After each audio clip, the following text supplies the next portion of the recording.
Mrs. Delphine Smithers was an 83-year-old who lived by herself, save for her cat. Her husband had passed away 2 years prior, and her children have since grown up and left the nest. But come Christmas time, and Miss Smithers gets her joy whenever her children pay a visit. She thought of the looks on their faces whenever she served them Christmas cookies and other pleasantries. This Christmas, she made some sweet and salty bark and kept it on the kitchen table. She found herself sitting down in her favorite chair, knitting a scarf, when there came a sharp knock on the door. She jumped a bit, not expecting any visitors at the moment. "Can we come in?" Smithers tentatively laid the scarf on the arm of the sofa and gripped the chair. Her frail bones popped and shifted. Getting up from the chair, Smithers collected her walking stick and trudged rigidly toward the front door. Another sharp knock rung out, that time more agitated than previously. "I'm coming, hold on," Smithers yelled. She grasped the doorknob and turned it counterclockwise. The door creaked open. On the other end of the door were 2 children, a boy and a girl. The boy appeared older, presumably around 13. He wore a denim hoodie and gray pants. He was holding the hand of an 8-year-old girl who was wearing a blue dress with white lace. For whatever reason, the children had their heads bowed. Looking at their feet, the boy repeated his question. "Can we come in?" Smithers scratched her head. It was 10 p.m. Why would these children be at her house at that time of night? Somehow, the boy must have realized what she was thinking. "We need to borrow your phone. My cell phone battery's dead." Smithers thought about the suddenness of having these unexpected guests, but they were children regardless. At the very least, she could grant them one request. She nodded her head, gesturing the 2 children in. Smithers directed them into the living room, where her cat droned awake from the ruckus. When its eyes set on the 2 mysterious children, the cat arched its back and hissed. Smithers walked over to silence her cat. "Lex, these are our guests. Behave yourself." The cat mewed in defeat before running out of the living room and into the kitchen. The 2 children sat on the sofa, their eyes still hidden.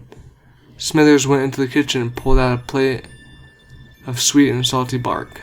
She returned to the living room and bent down to the children's eye level. "Care for some sweets?" The boy looked up. There was a good reason as to why he was shielding his eyes. They were devoid of color, or pupils. Nothing more than pitch-black nothingness. Whatever he was, he assuredly was not of the earthly realm. The girl looked up as well. Her eyes matched the coal blackness of the older boy. And yet, most bizarre, Smithers' smile at the children despite the hollowed sockets that they called eyes. The children were speechless at first. They shared a puzzled glare. The girl waved her hand in front of Smithers' face, but Smithers did not follow the path of it.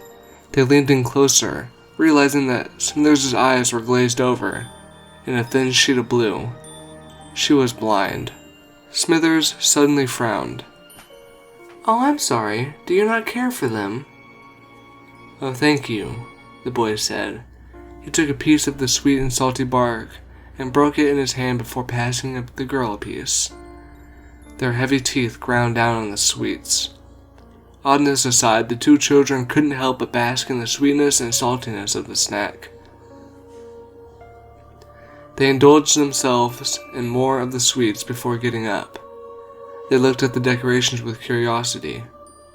On top of the fireplace, on a stand, was a small replica of the nativity scene. From her mental notes, she figured that the 2 children had stopped at the fireplace. "Isn't it such a lovely display?" she asked. "Do you know the story of Christmas?" "We know about your Jesus," the boy responded. "Our ancestors spoke a lot about him." Confused by his statement, Smithers nevertheless allowed the 2 children to further marvel at the Christmas decorations. The girl rustled the Christmas tree, causing the ornaments to fall on the ground. She ceased when she sensed Smithers getting upset. The two children played with nutcrackers and listened to Christmas songs. The hours edged by slowly until a sudden electrical surge generated through the house. The two children looked at each other and back at Smithers. "We have to go now. Our parents are here." Bright light shone through the windows. Outside was a spherical, smooth craft standing on 3 legs. A large, skinny-looking creature exited the craft and stood there at the door.